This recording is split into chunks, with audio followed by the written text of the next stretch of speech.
Every day, we rise, challenging ourselves to work for what we believe in. At U.S. Border Patrol, protecting our borders is more than a job.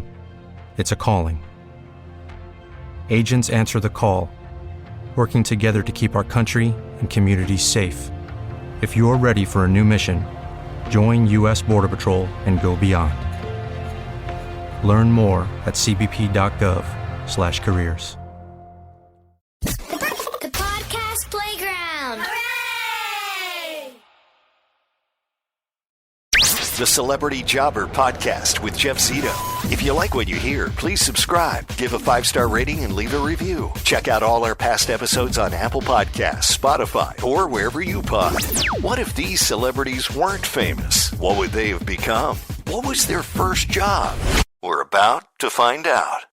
Our guest is 1/5 of the Broken Lizard comedy troupe, best known for his role as Thorny in the cult classic movie Super Troopers. Appearing this weekend at Coastal Creative in St. Petersburg, Florida, July 6th, 7th, and 8th. Comedian, director, actor, Jay Chandrasekhar. Did I pronounce that correctly, Jay? You did. Okay, because I would imagine when you were in school, you didn't get a lot of luck with the teachers getting your name right.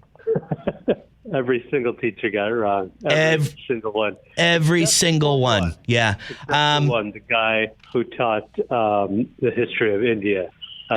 He just zipped it off, no problem. You know, it's funny when I talk to like tech support, I don't even spell it. I just say it and they go, boom, perfect pronunciation. And they don't even ask me to spell it. They know it right away. You're from Chicago, one of my favorite cities in the world. I love Chicago. Are you a Portillo's guy? Yeah, I mean, of course. They've actually opened a Portillo's out in L.A. Really? Yeah, Portillo's is just an excellent Chicago spot, no doubt. And I can tell you, with your time in St. Petersburg, there is a Portillo's nearby in St. Pete. No way. So you're set. You own a piece of Portillo's? Is that why you're plugging them so hard? I wish. If I could get some kind of deal with a big beef or a combo for life, I'd plug them forever. So being from Chicago, tell me a little bit about your mom and dad and what they did. Well, my dad was a lung disease specialist, and my mom was a radiologist. They worked at different hospitals. And, you know, all my uncles and aunts were doctors. And so it was basically just doctors everywhere all the time when I was a little kid. And I would just sit there and listen to them speak in that, it's called medicalese. It's basically just this language of medicine. And I always thought, I'd be a heart surgeon, but then I took organic chemistry in college, and it met at 8 a.m. 5 days a week, and that really conflicted with my drinking schedule, and I never quite. I just couldn't. I got a C-, and there was no real way to. Short of stopping drinking, which I didn't seem to be able to or want to do, I just couldn't get. They were weeding me out, basically. They were like, if you can't get up at 8 a.m. 5 days a week, you're not going to be a doctor anyway. So that was that. Wow. You know, I have a good friend from India, and he kind of tells me all the time, he's actually going through a dilemma right now where his mother wants to set him up with an arranged marriage, but he's not ready to do it yet. But he tells me all the time, from the time that he was very young, his parents pushed him hard into, school, study, tutoring. Were your parents like that to you growing up? Not much, not really. I mean, it was less overt pressure, really. I mean, they both were number one in their classes in subsequent years in medical school. So that was the pressure, was like, well, what's wrong with you? Right. I mean, I was number 7, which was, pretty good. Yeah. Pretty good. I mean, but, I applied to, when I graduated high school, I applied to, the entire Ivy League. And I had a B+ average. And my dad was like, he's like, why would they want a junkie B+ Indian when they have all these A+ Indians? And I was like, that's fucking right. And he was right. They didn't let me in. Well, because the answer to the question, Dad, is because I'm fun. I'm a lot more fun than those other guys. Right, but the Ivy League doesn't give a shit apparently. Right, so. right. But that's okay. I went to Colgate, and that was a good school, and I did well there and started a comedy group. So, boom. So, Jay, I got to ask, with your parents being in the medical field, were they a little pissed off that you were like going to college, on track to becoming a heart surgeon, and then it was like, hey guys, I'm going to try this comedy thing out? I mean, did it break their heart? Were they discouraging, or were they supportive? They just wanted me to have a backup plan when it failed. Okay. They just were like, what are you going to do if it doesn't work out? Really, when it doesn't work out. Right. And I said, I'll go to law school. My sister went to law school, and I'm like, I'll give it 3 years, and if it's not happening, I'll go to law school. And they were like, okay, fine. And so, those 3 years, we had enough success every year that I never quite had to even bother, taking the LSAT or even getting serious about law school. It never happened. So tell me what got you interested in comedy to begin with. Who was it? Was there a certain guy in your life? Was there a certain comedian that was, your idol, or a guy that you just really wanted to be just like? Well, I'm from Chicago, and there's a big, improv sort of Second City scene there. And a great number of the original Saturday Night Live people came out of Chicago, Bill Murray, Belushi, Aykroyd, all those people ran through Chicago. And so it was part of the culture there. And then I saw Richard Pryor live on a videotape. It's called Richard Pryor Live. It's in Long Beach. And I was like, wow, that's a job. And then I saw Eddie Murphy when I was about 15, Delirious. Yeah. In the last row of the Chicago theater. And I'm like, that's incredible. And I just sort of, I was a Monty Python fan and a Steve Martin fan. And, I got a lot of laughs with my friends. And I started acting in plays in high school. And I did that in college. And it just sort of felt like the right thing to try, even though there were really no Indians in show business. Ben Kingsley was the only one. He played Gandhi. Yeah, he wasn't a very funny man, right? No, and the way Gandhi ended, they weren't going to make a sequel to that one. So it was, when they wanted Indians in movies, they hired, they put a white guy in brownface, and I was like, huh. I mean, so it was even higher. The odds were even more stacked against me because even when they wanted an Indian, they didn't use one.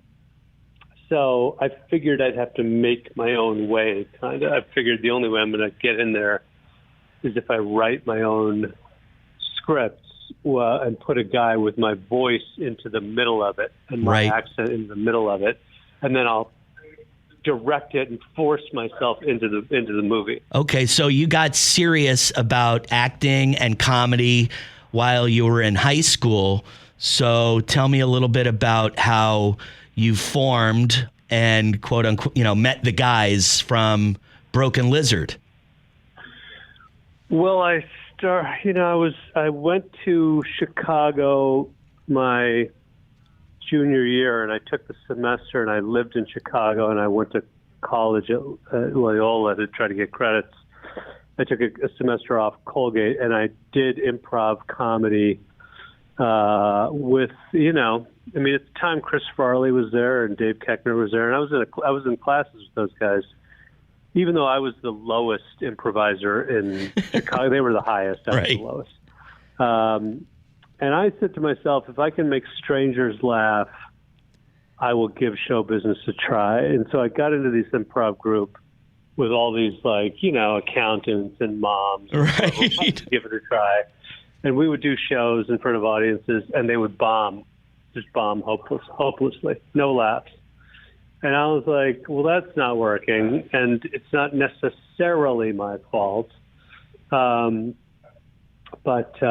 this is not entertaining, I thought. And so I wrote 10 minutes of stand-up jokes, and I signed up for an open mic, and I did the jokes, and they got laughs. And I thought, okay, I made strangers laugh, okay. And I kept doing stand-up, and I kept doing improv, and the improv didn't work, and the stand-up did. And I'm like, okay, I'm going to give show business a try when I graduate. And I get back to Colgate. It's my senior year, and this guy who started a thing called the Kinetic Theater Group, he was a student-run theater group, and he was going to London for the semester, and he asked me, he said, I want to keep my theater group running. I'm going to do 4 one-act plays while I'm in London.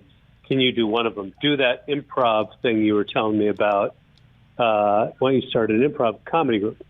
And what he was referring to is that when I got back to Colgate after Chicago, I was bragging about what a good improviser I was. Right.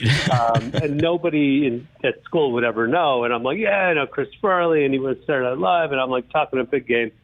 And he's like, you should do this improv group. And I'm like, yeah, man, it's a good idea. And so I called my friend Kevin Heffernan, who was in my fraternity house. And I'm like, hey, man, you want to do an improv group? I got an opportunity to do that. And he goes, an improv group? No way. No, I don't want to do an improv group because all our friends will laugh at us. They'll make fun of us. And I'm like, yeah, you're right. So I called the guy. I'm like, we're not doing it. And he goes, oh, okay. And so then over the summer, I'm like, I go to the Grateful Dead. I go to 4 shows. I drop a little acid. I feel a little soft brain. And he calls me again, and he goes, hey, man, I really need you to do that improv group. I'm going to London. I need 4 one-act plays. I got 3, you're the 4th. And I'm like, yeah, let me call Heffernan. So I call Kevin, and he's a dishwasher in Nantucket. And I'm like, hey, pal, we're going to do that improv show. And he goes, I already said we're not doing it. I'm not doing it. No fucking way. And I'm like, yeah, you're right. So I call the guy. I'm like, we're not doing it. And then now it's senior year. I'm in like my fraternity house, and the payphone rings, and one of the pledges is like, hey, it's this guy calling from London.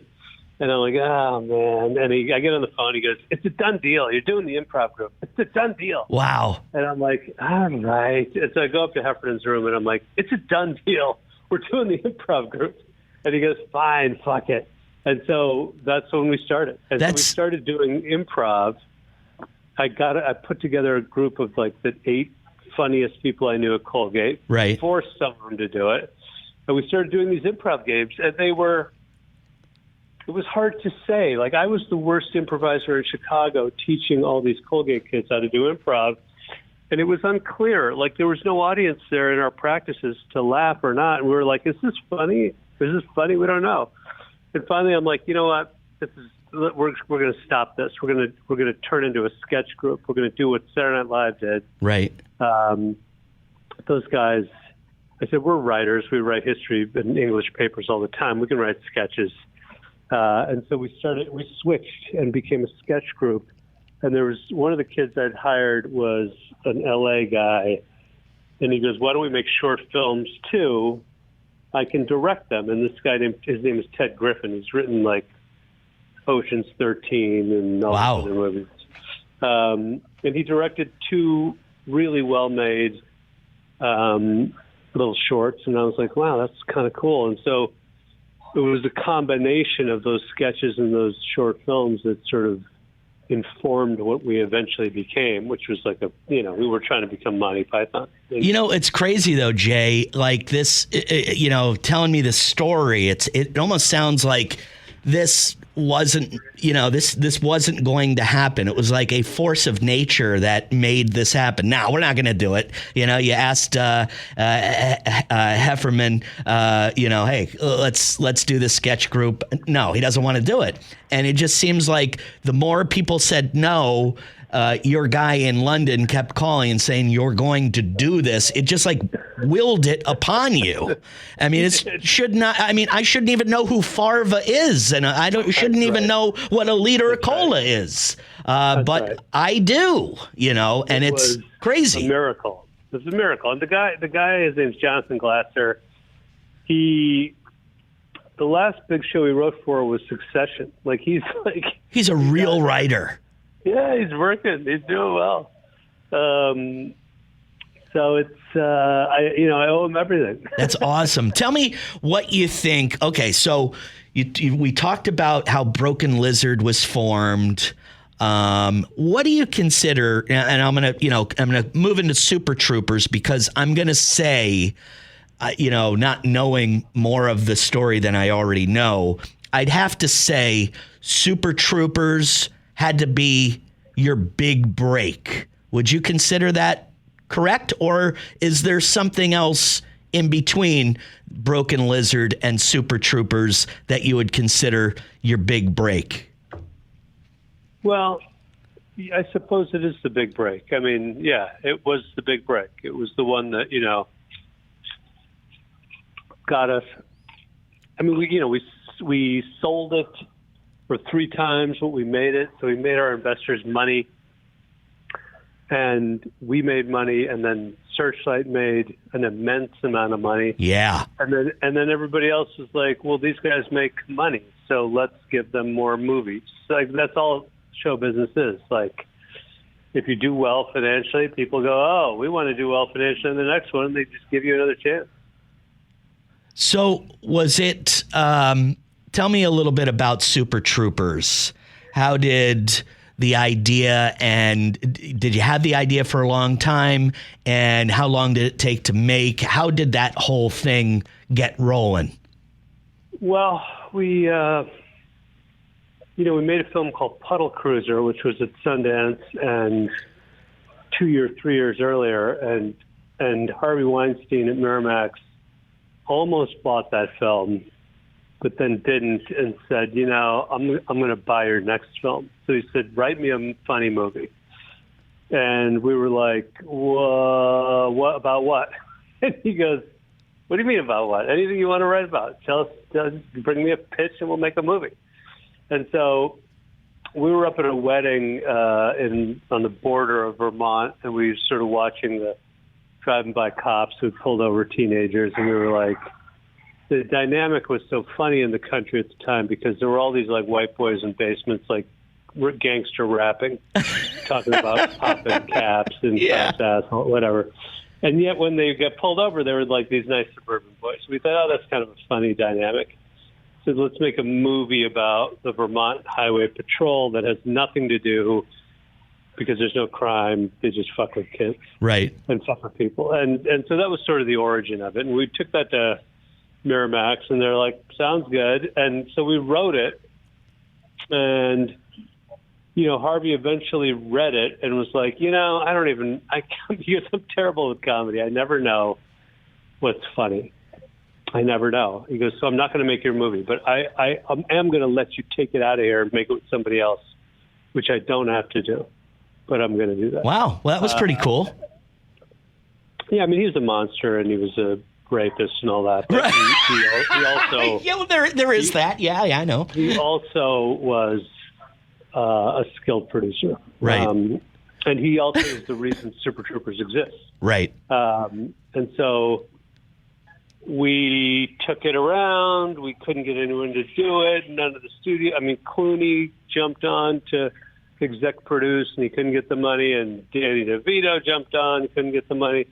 Eventually we found a single investor. He was a father of a friend of mine who wanted to get into the film business. He read it, and he goes, I'll give you $1.2 million to make it. And we were like, $1.2 million? Wow. I mean, that was 6 times as much as our first film cost. Wow, okay. So we were like, yeah, we'll do it. And we made it. And, went to Sundance, went back to Sundance, and then sold it to Fox Searchlight. And, they bought it for like 3.5, and then they made about 20 theatrically and about, at this point, over 120 million on home video. Oh my God. So it's just, such a cult classic. I just watched it again the other night. It doesn't matter if it's on TV, what time it's on TV. If it's on, I'm stopping, I'm watching it. And it's become such a cult classic. My big question is, after the huge success of Super Troopers, how come it took almost 20 years to make a sequel? Was it your choice? Was it funding? Because I do know for a minute there was like a crowdfunding type of situation going on where you were trying to make the movie and raise the money to make it yourself. Why weren't people jumping to make a Super Troopers 2? Well, they were, but we didn't want to. If we only made that movie, the second movie right away, we would have been like the Police Academy guys. Right. Got it. That's all they did. Got it. We've now made, 9 movies. Right. 2 of them are Super Troopers, and we'll make another one. But, we got Beer Fest and Club Dread and, all these Slam and Salmon was one of my faves. So we're kind of like, we made a decision. And then by the time we wanted to make it, it had been too long. The Searchlight was like, I'm not sure the audience is still there. So we did a crowdfunding campaign, and we raised like $5.4 million from like 55,000 people. And we proved that the audience was still there. And Searchlight jumped back in, and they did well with that movie too. And you're talking about, I do hear that a Super Troopers 3, I don't know if it's in the works, or you just said there will be another one. Is that? Yeah. We're on strike right now, but as soon as we're off that, we're gonna make Super Troopers 3. You're on strike. Oh, tell me about that. I love strike.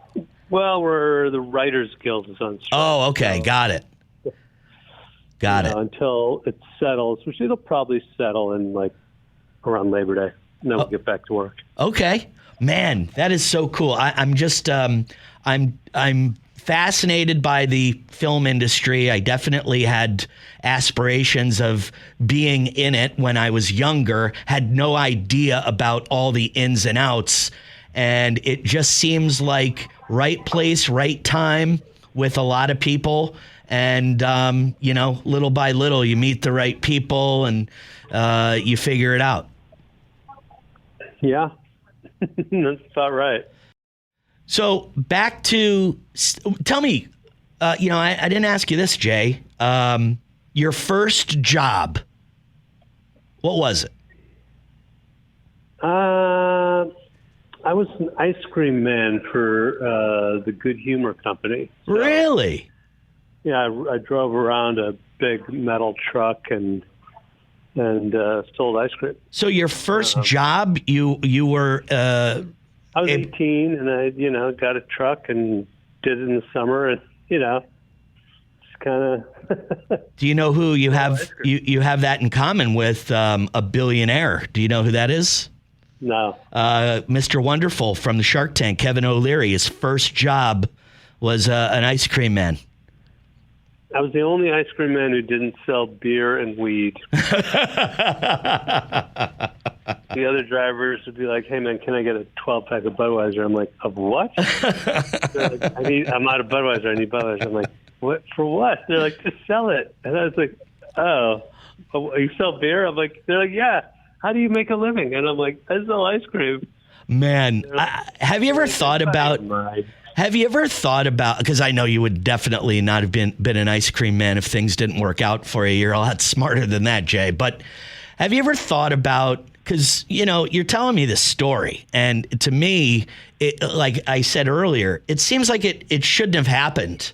Everything was kind of like stacked against you to where, nobody wanted to get involved with your sketch comedy group or your improv group. It just seemed like the cards were stacked against you.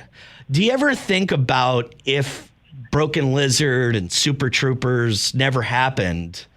You ever think that maybe you'd be, defending some scumbag, that was smoking crack in a library? Or you ever think about what you might be doing today? Would you probably been? It's funny. I never thought about it. Really? It never occurred to me. I guess it just never occurs to me.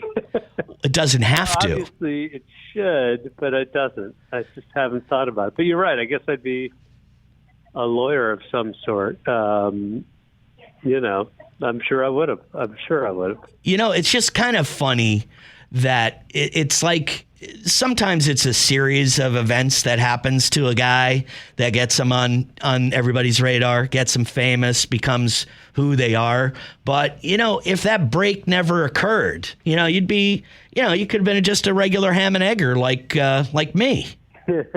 Sure. Yeah. That's kind of, I just find that like really interesting. Right place, right time. This big thing happens. If right place, right time, the big thing never happened, who knows? Sure. Tell me about stand-up. Has stand-up always been something you love to do? Do you do it all the time? Is this a return to stand-up? Do you I've been doing stand-up since I was 19. It's a great way to control the method of delivery because it's just, with films, there are a lot of people you got to raise money from and talk to and convince and cajole. And with stand-up, you just walk out there with your mic and you just tell the story. Right. And if you think it's funny, you can prove it by doing it. Right. So I find it to be a very, very satisfying way to perform. And I like to tell stories, and they're often dirty stories, and they're often smart stories, and they're smart and dirty, and that's my favorite thing. Is it difficult these days, like post-COVID? I think like the world has changed over the last 5 years, but really over the last 3 years. Do you find comedy is harder to do when you're, no? I don't really worry about that. You don't? I say what I want to say, and I think the most important element of it is to understand what you're saying and stand behind it. Own it. I don't really worry about because I'm not an idiot. I'm not trying to insult people for comedy. I'm just trying to. I do say provocative things, but they're not like. I don't think I end up really coming after anybody in particular. Jay, thanks so much. It was great talking to you, and I really appreciate your time. Thank you. I appreciate it. Bye now. This weekend, Jay is performing at Coastal Creative in St. Petersburg. For a list of all of his tour dates, you can go to jchandrasekhar.com. Information on his podcast, Mustache Tales, and you could even get a signed copy of Jay's book, which is titled Mustache Shenanigans. Once again, all up on his website, jchandrasekhar.com. So his parents were in the medical field. His father was a lung specialist, his mother a radiologist. They didn't really push him into becoming a doctor, but he started off wanting to be a heart surgeon. That's what he thought he was going to be.